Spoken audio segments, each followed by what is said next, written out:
Escape to the metaverse. Better act like you know. Yeah. You are now tuned into the Matthew and Rizzle show. Yeah. Escape to the metaverse. Better act like you know. Yeah. You are now tuned into the Matthew and Rizzle show. Yeah. Escape to the metaverse. Better act like you know. Yeah. You are now tuned into the Matthew and Rizzle show. Yeah. Escape to the metaverse. Better act like you know. Yeah. You are now tuned into the Matthew and Rizzle show. Yeah.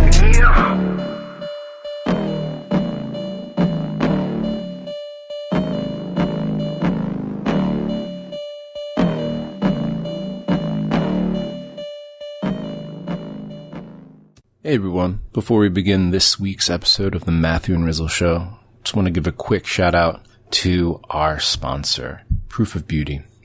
Proof of Beauty is an experimental digital experience studio. The blockchain is their canvas and the tokens are their brush. You can learn more about Proof of Beauty by checking out pob.studio. You can follow them on Twitter as well at PRRF Beauty. That's PRRF Beauty on Twitter and pob.studio on their homepage to learn more about their projects like Hash, London, and Publico. Thank you and enjoy the show. Okay, David, welcome to the Matthew and Rizzle Show. Thank you, man. I'm happy to be here. It's exciting to be able to wake up and talk, art and all things Web3. Yeah, big shout out to you for persevering through COVID too, and to come here to talk to us about everything. But I mean, I just got off a flight from Miami as well a couple of days ago, super jet lagged. I don't know if I'm coming down with something, but the thought of being able to chat with you, talk about your art, everything that's going on in this whole space of ours, Web3, crypto, NFT land of ours is just, it gives me the energy to keep going. It definitely seems the case for you as well. But before, it absolutely does, man. I mean, we'll talk a little bit later, but I mean, the potential for Web3 and NFT and crypto art is limitless, and that's the stuff that drives you, man. Is the inspiration, the same thing that you just talked about. 100%. But before we get into all of that, I'm really curious actually to hear a little bit more of your background.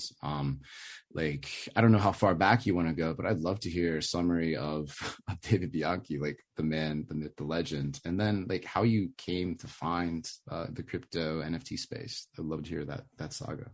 Yeah, it is a bit of a saga. Thanks for asking. I'm an artist first. I remember I painted my first watercolor when I was probably in first or second grade. My mother still has it framed to this day. I always love the way that words sound when they rhyme, this, that, baseball bat, and just sort of the percussion of poetic words. I remember I would like recite rap tracks, back in the early 80s. Even though I didn't really understand the meaning, I would be able to memorize them verbatim, and I would like do little performances in the living room and stuff, and my first time on stage in a big way was in the third grade. I played Captain Hook and Peter Pan, and shout out to whoever that teacher was to cast a little skinny brown kid as a notoriously Caucasian character and do some colorblind casting, because I think that that had some early bug attachment to me actually becoming an actor today. I was always involved in theater through high school, but I went through a lot of turbulences through high school, man. I was expelled from 6 high schools. I never graduated from high school. And we're talking about expulsion. We're talking about, no, you can't come back. If you come back on this campus, you'll be arrested for trespassing. What I mean? It was heavy. What did you do? It's funny, man.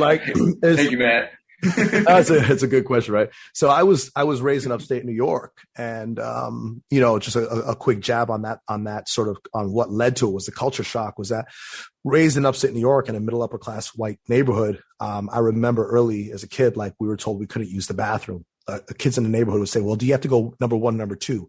If we had to go number two, white families wouldn't let us use the bathroom. They would force us to take a shit in the woods. I remember vividly, I was kicked out of class because I was cutting out pictures, collages of pretty girls in the magazines. And, I was sent to the principal's office, and the principal took out the carbon copy of my referral, and he wafted it at me, and he pulled out this black matte metal like tackle box with a silver latch on it, and he opened it up, and this is back in the days where people would smoke, he had a cigar in his ashtray in the principal's office. I'll never forget it. And he said, he wafted it at me, he says, you see this here, son? I'm gonna put this here in my nigger box. And I don't want you coming back because I don't want my nigger box getting full. You understand me, son? And so that was happening in second grade. And I didn't understand what that meant.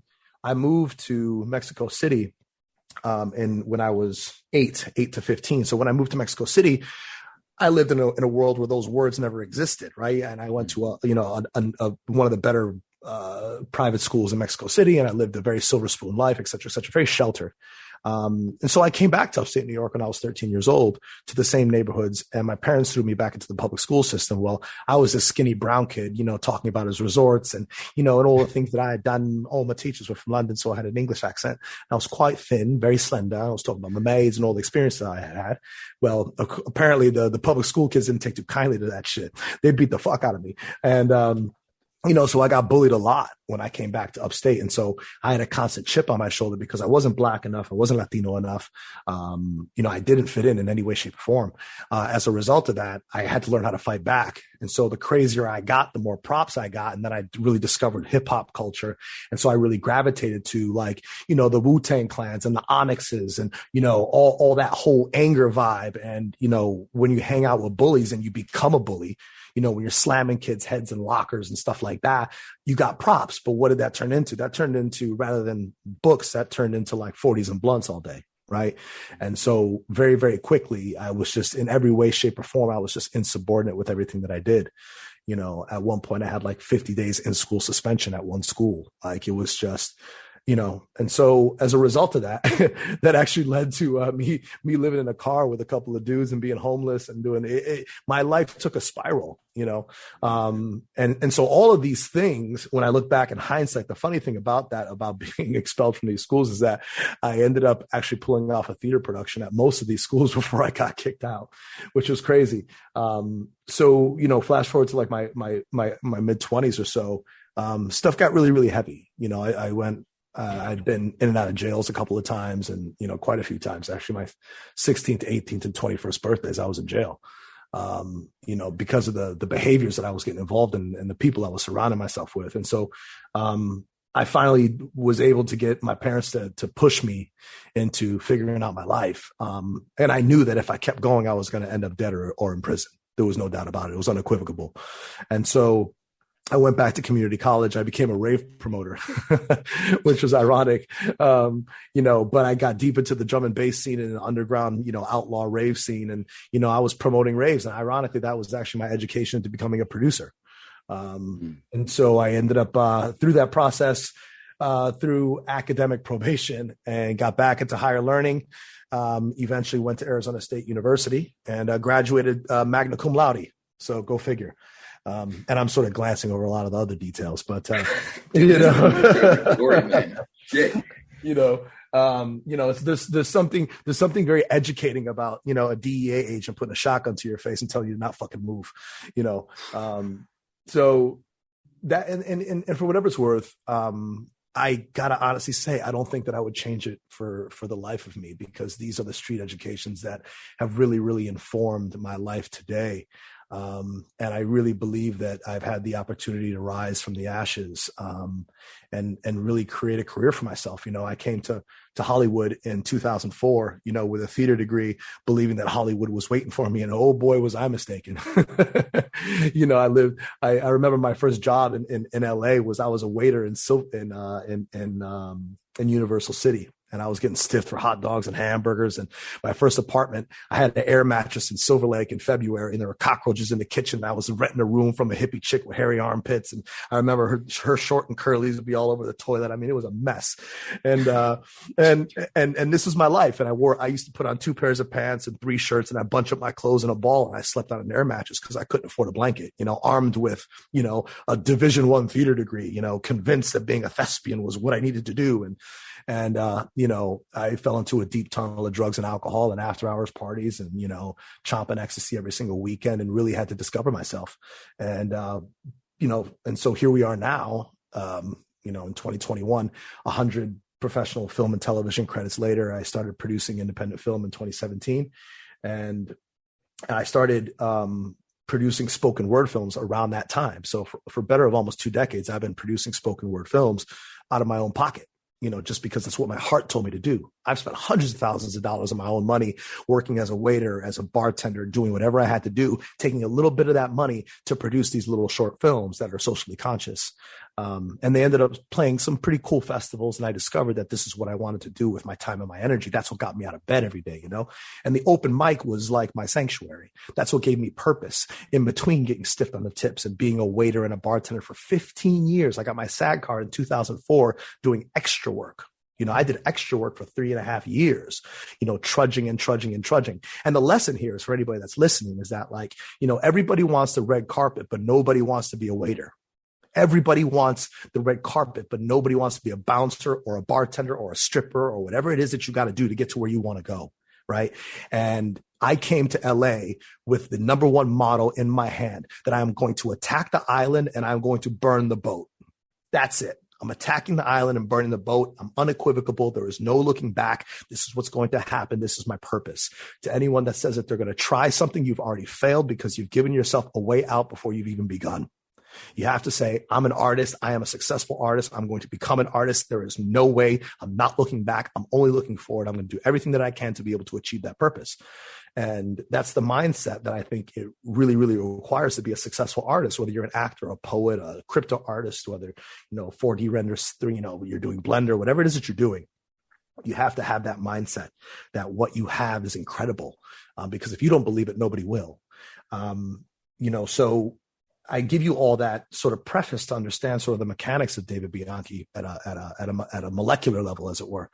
And so we look at spoken word films, and I mentioned that because I ended up trademarking this genre called Spinema, spinning cinema through spoken word, and I have the trademark to that. So that was my entry into NFTs. In April 2021 was April 3rd, 2021. I remember it vividly, was the day that I minted my first NFT. And that was a project called I Can't Breathe, which was a project that was directed by Ryan Lemasters that I wrote. That was my soliloquy of pain and emotional suffering post the murder of Mr. George Floyd in the shadow of the largest civil rights movement in U.S. history, in global history, I should say. And that project ended up minting on a small platform called Ephemera, and caught the attention of Metaverse. It blew up through some help and some velocity from the Clubhouse influencers at the time. And Forbes ended up covering that work. And since then, I've continued to trudge forward. I don't remember a time where social consciousness didn't matter to me. I've been an activist most of my mature life. I've been sort of fuck the system most of my mature life. And I do believe that everything that is good in this world, in the first world and in the third world, is a direct result of revolution. If we look at America, it goes back to the Tea Party and the Revolutionary War. If we look at the women's right to vote, if we look at the civil rights movement, if we look at anything, even right now, like one of the biggest magnifying glasses is the LGBTQ community. They are in a perpetual revolution in order to evoke and create change for a better future for generations to come. So it's a big part of my modus operandi. And I'm proud that the NFT and crypto art community has embraced my voice and has given me such a massive platform to discuss these things and proliferate them, not just into crypto art, but also into the wider world, as it were. Well, shit, dude. You talk about what you getting up for in the morning, man. This is honestly the type of stuff that I get up for in the morning, and feel very privileged to be able to share your story with people. Shit, dude, what an incredible story. I mean, I'm sure there are details you left out, man, but dude, I remember you coming onto the scene and not really understanding what you were trying to do with NFTs, because I feel like you approached NFTs from someone, with like a theater type of background. And I feel like no one was really doing that at all at the time. So I was like, interested in your message and trying to figure out, I'm like, is this guy going to find his niche in the NFT space? Like, does anyone who like cares about NFTs also care about this? Clearly what you're doing, man, is like very, very important. And one of the things I've always respected about you is like, you're out there saying the things that a lot of people are afraid to say, and, doubling down on it with your artwork, with your performance, with your performances and everything. So, really appreciate that aspect what you're delivering, man.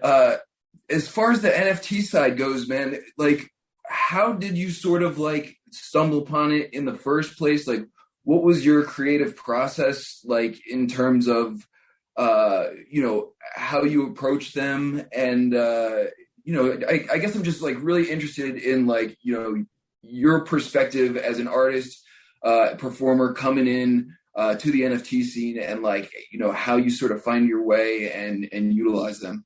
Sure. It's it's a great question. And thanks for saying that, man. And I will obviously say this, that like when I first came into the space, I didn't know a lot of the core guys, I didn't know the Rizzles of the world. You know what I mean? I just fell into it. I was literally like blindfold. I was touching the walls, trying to figure out where I was going. And I understand that at that time, there was probably a lot of core people, a lot of real core blockchain guys that are looking at me probably like kind of suspect, you know what I mean? Because there's a lot of celebrities and influencer types that come into the space strictly for a cash grab. And I knew that wasn't where I was coming from, but I had to convince the community that it wasn't so. We're going back to April 2021.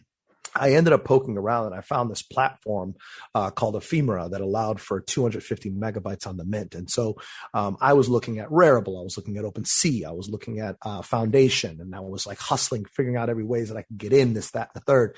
But there just wasn't any place where I could really exist, because one thing I had to figure out was like, okay, if I'm going to enter this NFT thing, now this is off the back of, the $69 million Beeple sale. And so that sort of like piqued my interest. I've been collecting cryptocurrency since 2017. So I was already aware of the underlying technology, and I was already aware and not afraid of the underlying benefits of the blockchain.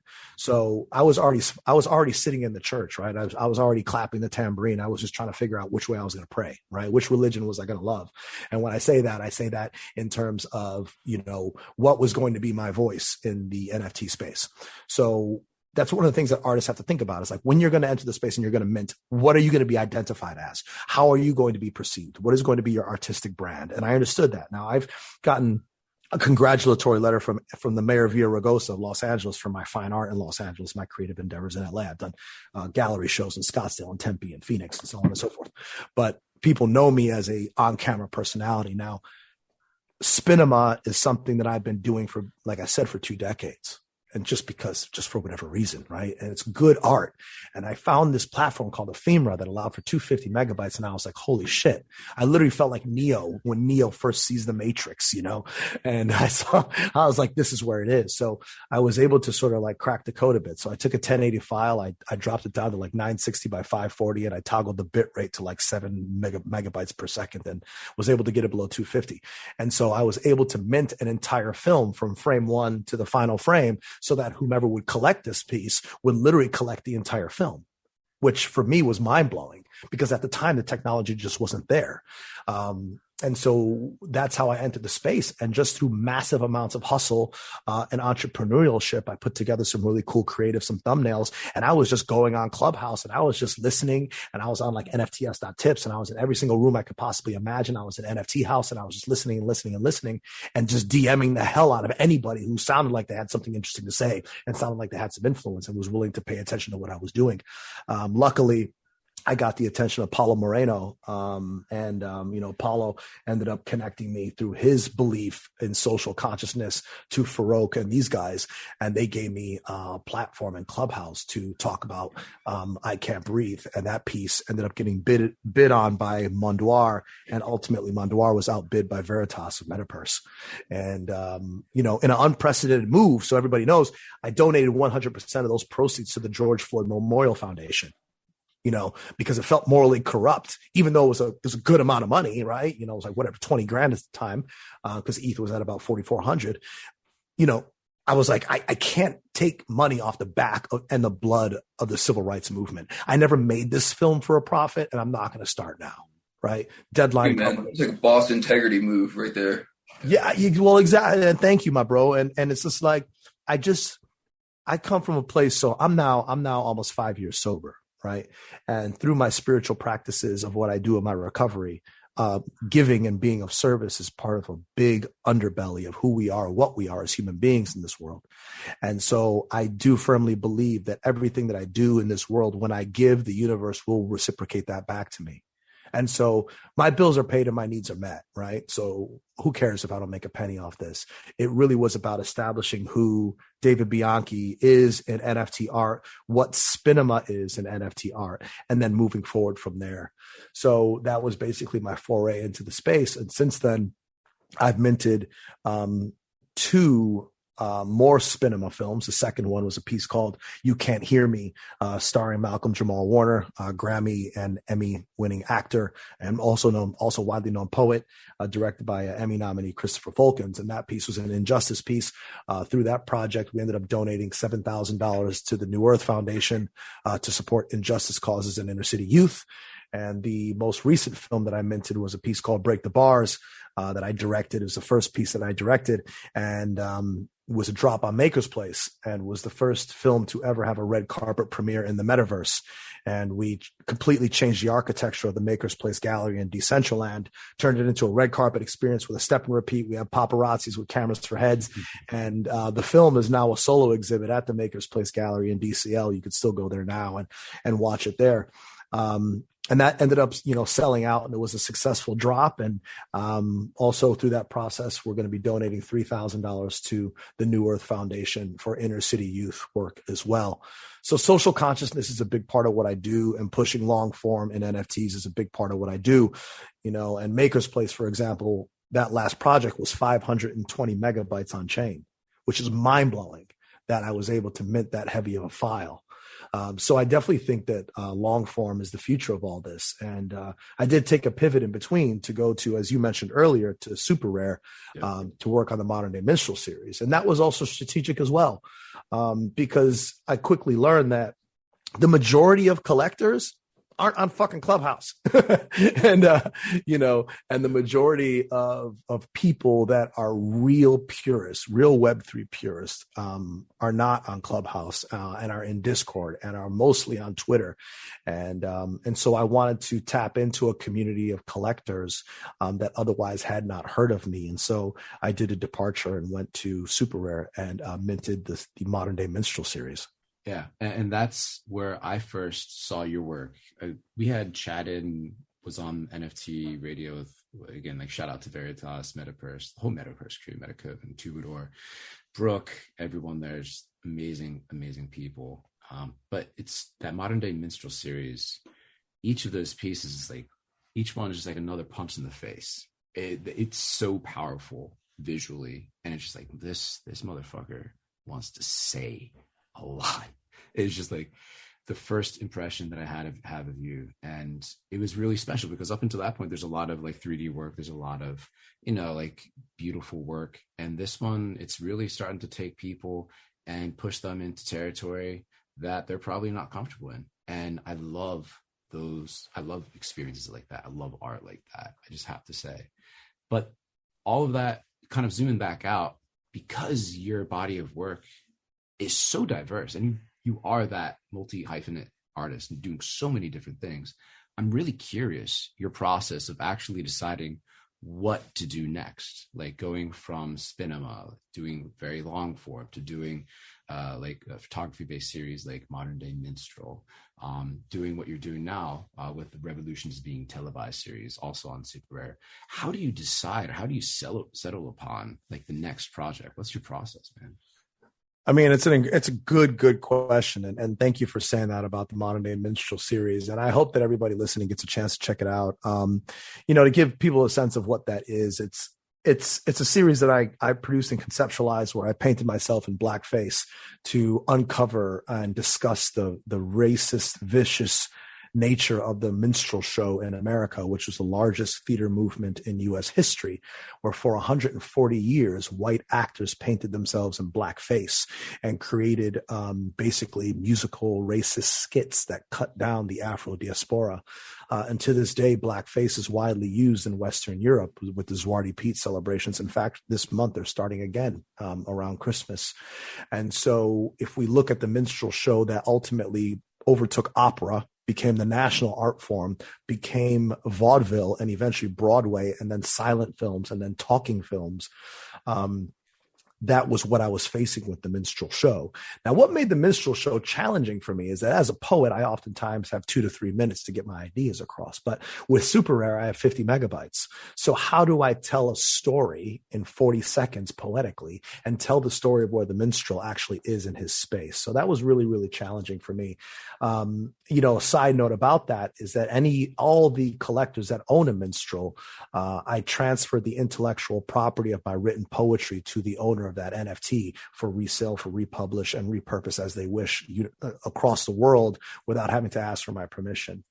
It was one of the sort of cracking the code on NFTs as I'm trying to do to make them a little bit more sophisticated, as it were. So it's really an important series. And yeah, definitely trying to say a lot, and making people very uncomfortable. I think that we don't grow unless we're uncomfortable. And so to get to the context of your question is that, brother, I am a multi-hyphenate artist. I've got an arsenal of black and white 35 millimeter stills that I shot my college days. I've got an arsenal of fine art that I've done that I eventually want to surface into the ecosystem. But I'm always trying to do things that are different, that are sort of socially conscious in their tone and in their heartbeat, but doing things in NFT art that nobody is doing. Hence the minstrel show, hence Spinema, and even the Revolution is being televised series. Like that is a series of ones that are on Super Rare that were literally shot in live action, high concept cinema. With airy mini anamorphic lenses. I've had 60 people work on this series so far. My visual effects team are the same people that did the effects on Kong and Pacific Rim. These are pieces that I wrote, produced, directed, and edited that are focused on artistic, social, and technological revolutions with the Guy Fawkes mask as our central hero. You guys know that more as the Anonymous mask or the V for Vendetta mask. So that is the theme that I'm thinking about, is like, how do I keep my work socially conscious, but how do I keep challenging what the interpretation of NFT art is, right? As you said, there's a lot of great 4D, a lot of great 3D stuff. But for me, it started to feel very one note after a while. I was like, for me, NFT art doesn't have to be Bitcoins and lollipops, right? Yep. It also doesn't have to be, just a scan of somebody's fine art and calling it crypto art, because that's analog going to digital. Like if you look at my art, like even filmmaking, for example, to me is probably one of the highest forms of digital art. There's nothing analog about the filmmaking process nowadays, right? Everything that I do, we capture ones and zeros, right? My online, my editing, my visual effects, everything is digital. Right. So it is digitally native, just moving it to Web3 native when we mint it on the blockchain. So, I don't know that I really have an answer to why I do what I do, except I just follow my heart. Yeah. But I also lean into things that I think the audience wants to see. I'm really convinced that the Revolution series, a year from now, maybe 2 years from now, will really be heralded as a genuinely groundbreaking series, which it is. And now I'm just waiting for the right collectors to see what I see, and that's why it just premiered at Scope Miami at Art Basel. Because the gentleman at Super Rare, and who I love deeply, they see how groundbreaking it is, and they see what it is that I'm trying to do, but they also see that I'm doing it at an incredibly high level. If anybody knows anything about the filmmaking process, if you look at the Revolution series, you will see that this is theatrical grade filmmaking. It competes with Universal, Paramount, Screen Gems, you name it. It's that highbrow. So, David, man, as we've mentioned and, have been talking about, your socially conscious angle, which, I feel is obviously extremely important, but I can only imagine that it's been met with like some pushback by some people or maybe not well received by some people, or I'm curious to know, like, the landscape of the NFT scene. I'm like, who has been like a big supporter of yours and like, is down with the angle that you've been taking with your artwork and your performance and everything. And has anyone like, is there anyone we should be aware of that we should like not be supporting because they, are against what you're doing or anything like that? What's been like the feedback? Sure. Man, I have to say, thank you. It's a great question. I think that no great artist is without controversy, and art is designed to evoke a catharsis. It should make audiences feel something.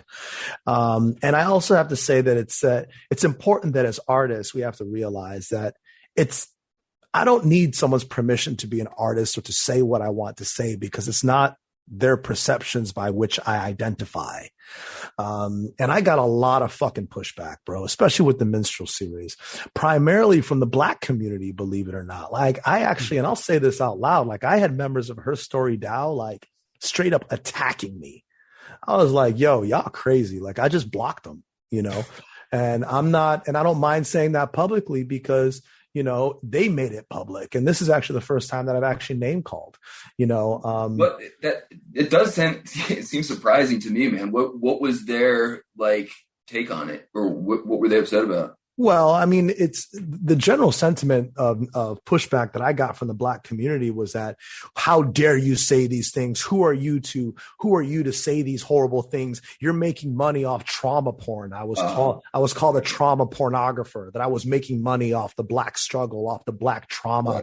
At the end of the day, what's the difference between what I'm doing and great films like Steve McQueen's 12 Years a Slave? What's the difference between, the great series that just came out on Hulu called The Underground Railroad? Look, these are hard films to watch, but they are important so that we understand the nature of the Afro struggle. Because if we look at like our Jewish brothers and sisters, we understand the importance of why anti-Semitism is a bad thing, because we as a culture understand their struggle, right? We understand the vicious history of Jewish hate.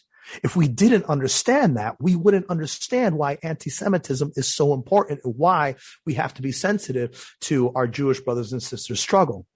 And so it's also our responsibility to uncover the real story, not his story as it's written in the literature books, right? Because that's written by Caucasian minds and Caucasian mindsets.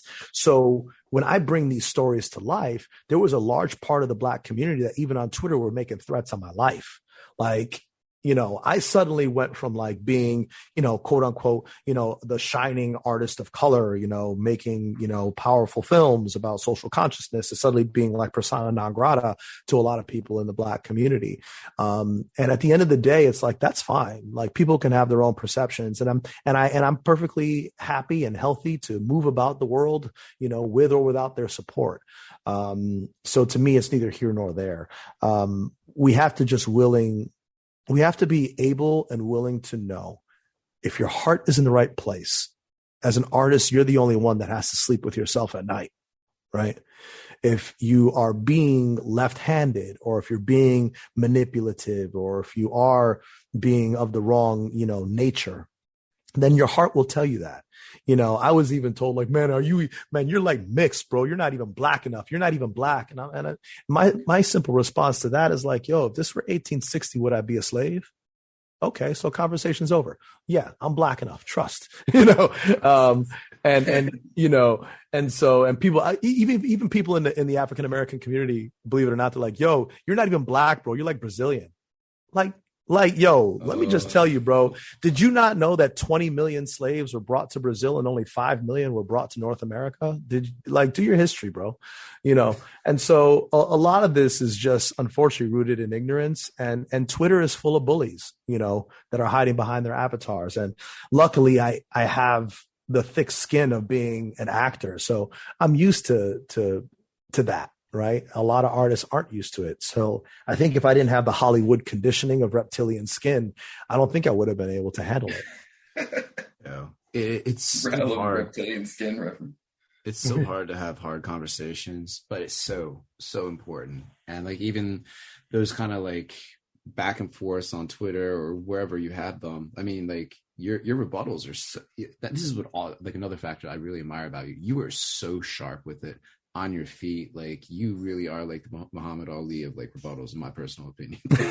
And you're informing people too at the same time. It's not just like, hey, like you're ugly, like shut up. It's like, hey, this is history. This is why I'm doing this. Like really, really bringing it to people's attentions. And it's hard to have these hard conversations, and a lot of people are scared to have them. I know a little bit earlier in the conversation, you mentioned that you got food in your belly, your checks are paid, like you're good with whatever, like you're making your art, you're doing you, and you're happy to do that. And I feel like in our space with where we have like the power of crypto long term, the power of like all this technology builds off of it, is that it allows individuals to become a little bit more secure with their life, with their selves, with the things that the basics, to put the food in the belly, to have their bills and stuff paid, so that they can have harder conversations that a lot of people have really shied away from because, well, maybe they still need that check to come in the mail because they're living a little bit more precariously financially, right? So like you're at a point obviously where you can have these hard conversations. You've worked your ass off to get there, obviously. If you have any recommendations or any kind of like words of wisdom for folks listening to this who also want to have these hard conversations, want to pursue their passion, their art, to get into to do things that other people may not like and may put them into a hard position with some folks, like what would you tell them to help get them to a point where they can fully, like unrestrainedly, like pursue their passion, their art in their way? Sure. I have to also give a shout out to Super Rare, to Nathan, Casey, Zach, and Dave and John, because they didn't shy away from it either. Like they got attacked, saying, how dare you promote this Black trauma? Like it was just like, so I really have to give a shout out to Super Rare for being brave enough to stand by the work and say, no, we're not going to censor artists, so that's also a very important thing to talk about. And Munduar and Metacoven and Pranksy, Tony Ho, NorCal guy, Keith Grossman, some of these really sophisticated collectors that collected, pieces, have collected pieces of my work. And that's only the short version of really smart collectors that I really endorse. As far as your question is concerned, any artist should be completely prepared for the potential shitstorm that will fly your way. Make sure that you are wearing squeegees on your glasses, you are wearing galoshes, because the shit will get thick if you choose to step into it. Have your rebuttals prepared, have your information on hand, and do everything that you can to maintain an even timber. Because the antagonists are looking for a reason to evoke a rise in you. They are looking for a reason to throw you off balance. For myself, being an actor, I'm doxxed, and being a public figure, I think that a lot of people, when they were speaking to me, were looking for a way to get David to lose control and say something irresponsible. And so I think that you have to have everything metered and polished and ready to go. You just don't go into any sort of public debate without your talking points ready. And if you have those things ready and your heart is speaking a truth that you believe in fundamentally, and you believe in your art aesthetically and creatively, and you know that what you're bringing to the space is of value, everything else will fall into place. But be prepared for the shit, because it will be thrown at you, especially from people that have nothing to lose vis-a-vis people that are hiding behind avatars, because they have nothing to lose. They're not doxxed. People that are doxxed have something to lose. And so I always ask artists to lean on the side of caution if you are going to talk about topics and subject matters that are controversial. Well said, man. I think polished is like a very appropriate word to use for how you come across, man, because just like sort of echoing what Matt was saying, man, you put out these works of art, but then you're like right there, like in the dialogue with people, like engaging in conversation with them. And, docs or not, man, I feel like, even if people sometimes put out, socially conscious art, they're not in the weeds, like having the conversations that come along with it afterwards. And that's like a whole nother thing, man, that takes a lot of guts. Dude, just out of curiosity, man, like, in in the NFT space or outside of the NFT space, like who do you look to for inspiration? I genuinely appreciate your like fuck the system type of attitude. I think it takes a lot of a lot of guts to just be out here and like keep that mantra and keep banging that drum. Who do you look to for inspiration, man? And not necessarily in the NFT space, but if there are people in there as well, that's cool. Sure. I don't even know where to start because being that I play in the physical world, inspired by people like, Morgan Freeman and Denzel Washington and, Sidney Poitier. And so, those are some of my forefathers that I am inspired by. Muhammad Ali, for example, some conscientious objectors. So you look at Colin Kaepernick and what he's always doing and is willing to do. You look at Ava DuVernay, and these are more people that are Hollywood oriented. In the NFT space, like I really look up to what Osinachi has done. Yes. I really look up to Metacoven and everybody in the Metaverse family, what they do and what they stand for. Unfortunately, I got to say that for what it is that I do in NFT art, to a certain degree, I'm singular. There aren't poets. There aren't a lot of sort of high revolutionaries, as it were, that I'm looking at and saying, oh shit, I'm really, really blown away by that. Now, there are incredible artists like Rafiq Anadol. Like my life is forever changed by what I experienced from Orbseer in Miami. Like I love Orb, and I am spiritually and emotionally and literally like metaphysically changed forever from his stereoscopic wall. Like, whoa. And so I am inspired by, even artists like Pac, for example, who is, obscure and under the radar. Banksy is a huge inspiration. Absolutely anything sort of counterculture in its approach, but is also, fresh and new, so those are some people that move me. But as far as like within the NFT community, it's hard to be inspired to say, oh, I want to create something like that, because I don't see anybody creating anything like what I'm creating. Yeah, in the NFT space. And so it's tricky because like being a trailblazer, yeah, it's all fancy on paper, but it's not always popular, right?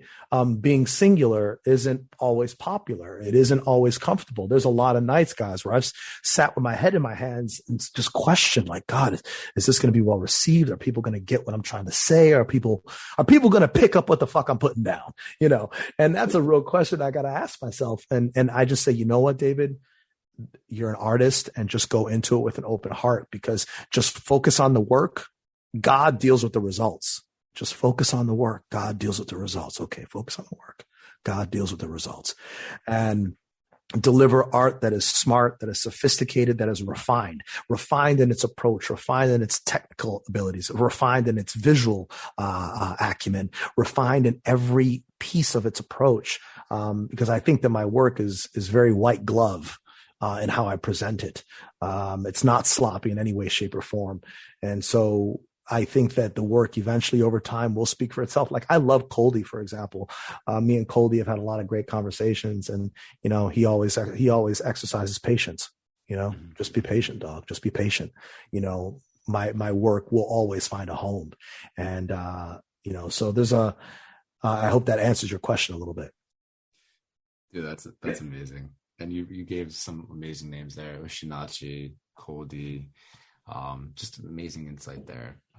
Getting to the end of the show, there's always this sort of like invasive question we like to ask our guests, but we like to sort of rifle through their crypto wallets and ask them, like, what are some of their prized, most favorite kind of NFTs they've been collecting recently. So I'm curious, man, like, what do you have in your crypto wallet that like you're holding near and dear to your heart?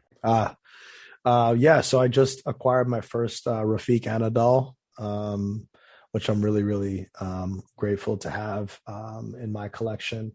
Obviously I have my OG apes, which I'm super grateful that I ended up aping in, as it were. Definitely my M2 ape is pretty badass as well.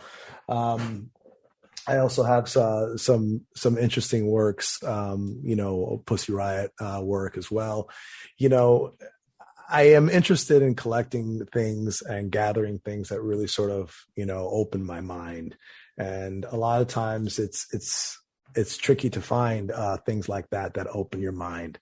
Even like JR, JR, the one of the co-founders of the Uniforce, like he has some Genesis works that I collected that are a play on sort of the Greek statues. But I'm definitely interested more in gathering some more art blocks and some more generative and some more AI oriented stuff. That's the kind of stuff that is interesting me. I'm actually building a project right now, which is going to be AI activated art that is going to respond to spoken word poetry. And it's going to be a big series that I want to drop, and that's going to be coming soon. So yeah, there's, but definitely I think my prized possession right now is my Rafiq. Oh yeah, but definitely hold on to that one tight.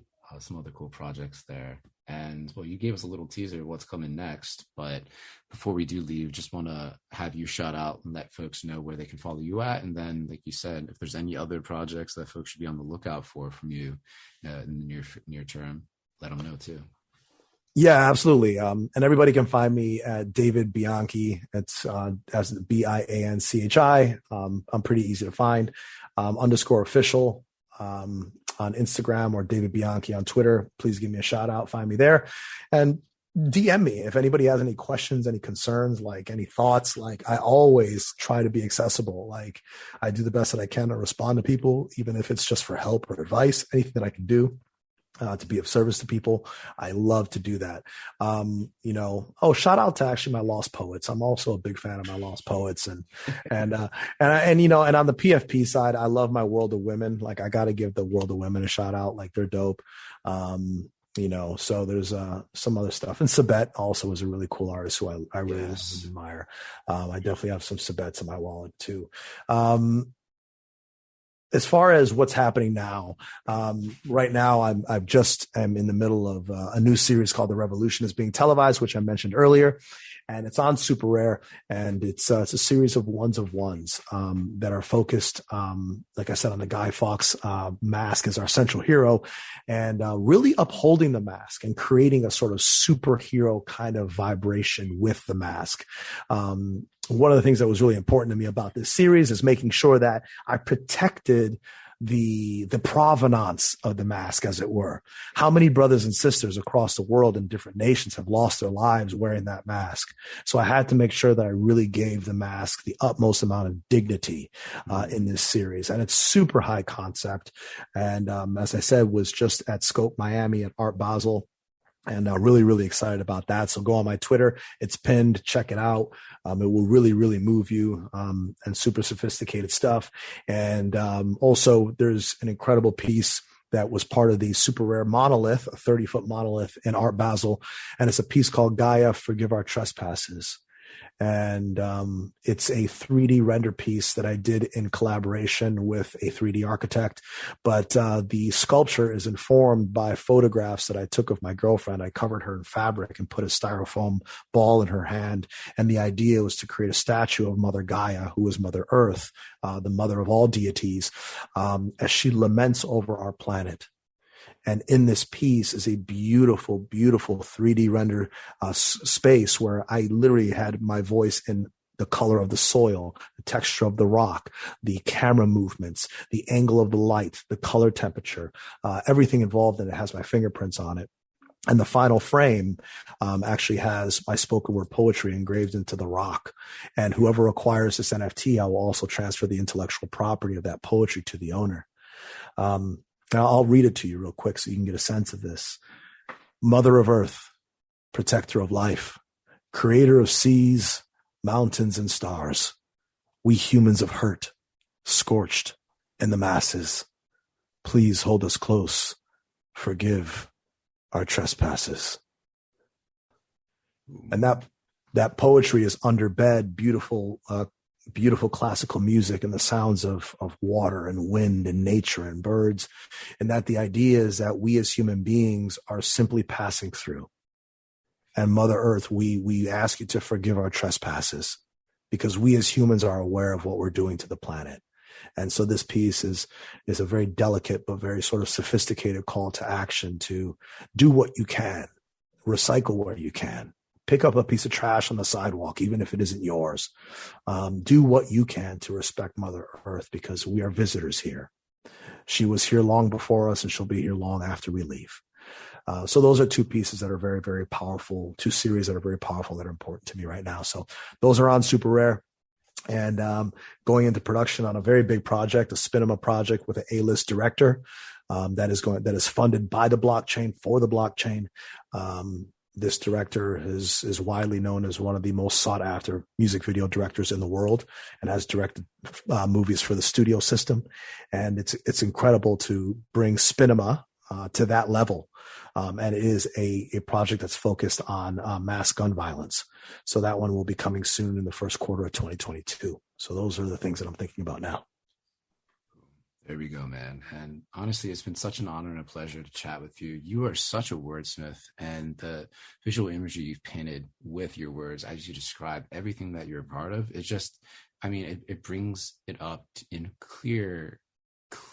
clearest clarity in your mind's eye. It's been really, really humbling to chat with you, man. And I just really hope that you continue to punch people in the face and pursue your passion, and like do everything that you've been doing. Just keep on creating, man.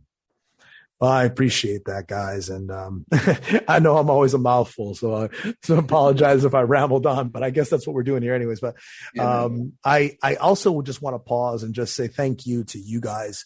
You know, Riz, like, you two gentlemen are deep into the ecosystem. And the fact that, you've opened up space to have a conversation with me, I don't take that lightly. Cause, you guys are bedrock, and I'm sure that you guys are really cautious about who you have on your show, because there's a lot of people that are fly by night and a lot of people that are substitutes for substance. And so, I don't take this lightly. And I really just want to thank you guys for the opportunity to give me the chance to voice about my work and speak about my story. It's a pleasure, dude. And if there's anything I can do to help, shit, let me know, bro. If there's any, how can I support you guys? Like, please let me know. How can I support you guys? I'm here. Hell yeah. There you go, man. Hey everyone. Thanks for listening to this week's episode. Just want to give a quick shout out to our sponsor, Proof of Beauty. Proof of Beauty is an experimental digital experience studio. The blockchain is their canvas, and the tokens are their brush. You can learn more about Proof of Beauty by checking out pob.studio. You can follow them on Twitter as well at PRRF Beauty. That's PRRF Beauty on Twitter, and pob.studio on their homepage to learn more about their projects like Hash, London, and Publico. Thank you, and see you in the next episode.